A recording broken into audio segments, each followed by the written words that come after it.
So we do our best heading up to the draft to try and predict exactly how things are going to go, but let's just be honest, we don't do a great job because how could we? There's so many different variables at play, so many surprises are going to happen on draft night. At least that's usually how it works out. So now I'm going to do the opposite. I'm going to try to predict some of the things that we are not predicting, some of the surprises that could happen, some bold moves that no one's, maybe some people are kind of expecting, but no one's expecting too much that could actually happen. So yeah, let's just get into it. Number 7, okay, maybe we're not starting off super bold, but somewhat bold. The Rams drafting a quarterback. Now, this doesn't have to be in round 1. I think round 1 would definitely get the people going, but it could be like a round 2 or 3 pick. Really, I mean, again, if they select the guy in round 6, that's no big deal. But I think spending like a day 1 or 2 pick on a quarterback is, to me, what would be the bold move.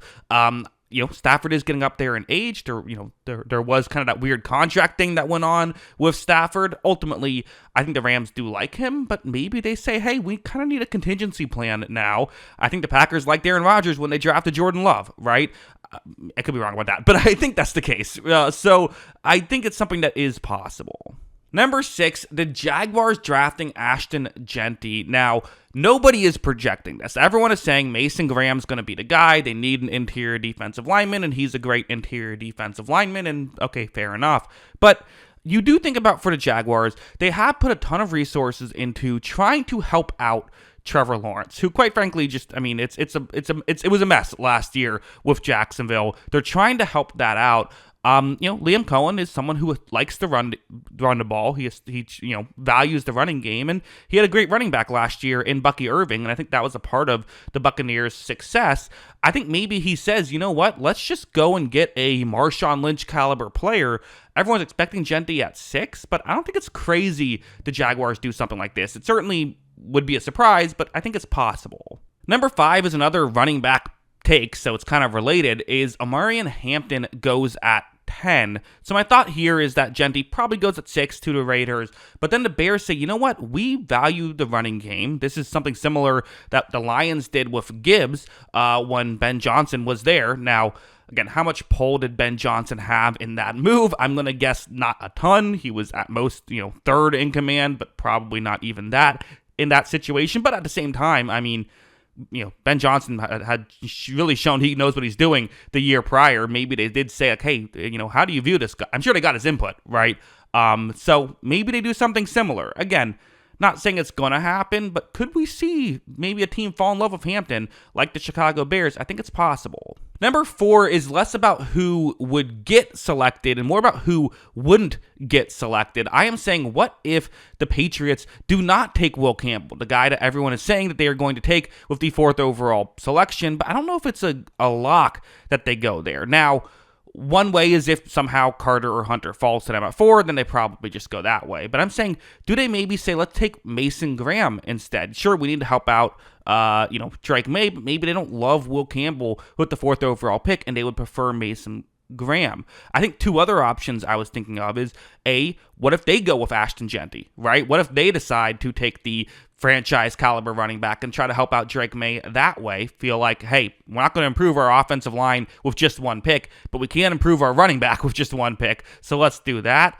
The other thought is maybe they just go with a weapon. Maybe Tyler Warren or Ted McMillan are the 2 guys that they look at and say, we can add value here. They're not projected to go 4th, but maybe that's what happens. Wouldn't say there's no chance, and it certainly would be a surprise. Number 3 is the Jets draft a quarterback, and here I'm specifically talking about with the 7th overall pick, because I think they could end up getting someone later in the draft, but I think at pick 7, everyone's expecting them to go offensive line here, and a lot of people are expecting Shedeur Sanders to fall to 9, but maybe this is all a smokescreen. Maybe they are actually going to go with a quarterback with the 7th overall pick. Again, I don't think it's impossible. I would be surprised, which wouldn't make this list if it wasn't a surprise, but I do think that their logic could be, hey, sure, we have Justin Fields, who maybe could do something, right? Justin Fields is they paid him enough money and gave him a 2-year option to say they did not sign him simply just to have him be a backup. They at least think he has starter potential, and they do have Tyrod Taylor on the team as well, and even Jordan Travis as a fine 3rd option as maybe a flyer could work out. But None of those are great options. And if they liked Shedeur Sanders enough, maybe they didn't think he was going to fall to them at 7 when they signed Justin Fields. Now he's kind of slipping on draft boards. Maybe they just pulled a trigger. Not something I'm expecting, but something I do think is a potential surprise here.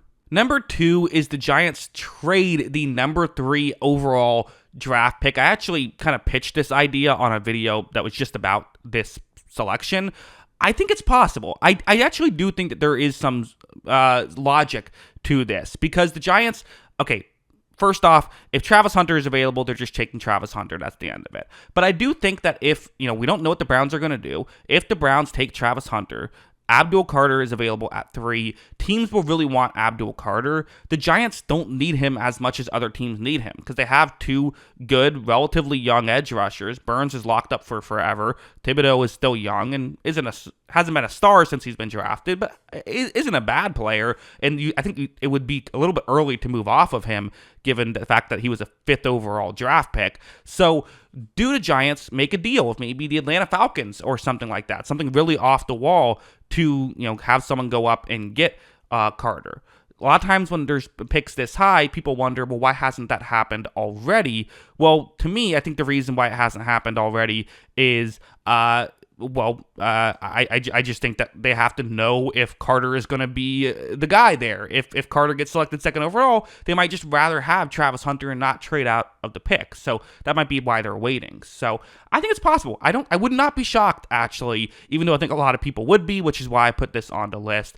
But it is not number 1. The number 1 bold move that I could see happening is Shedeur Sanders goes top 3. There's been all this talk about him falling in draft boards. No one likes him. Everyone's fallen out of love with Shedeur Sanders. But listen, it just takes one team. And you know what?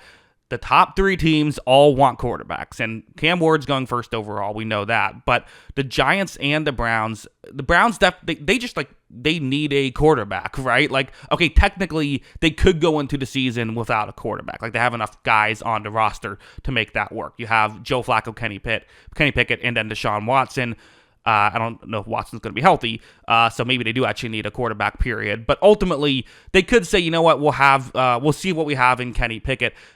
That doesn't seem like it's what they're going to do, right? It seems like they're going to get a quarterback at some point in this process. I've speculated maybe Jackson Dart round 2, but maybe they just select him there. And then also the Giants, I think for the Giants, they definitely are a team that doesn't need a quarterback because they have, not only have they signed 1 quarterback or 2 quarterbacks, they have signed 3 quarterbacks this offseason. They re-signed Tommy DeVito, also brought in Russell Wilson and Jameis Winston, 2 of the higher tier kind of, quarterbacks who have potential to start this season.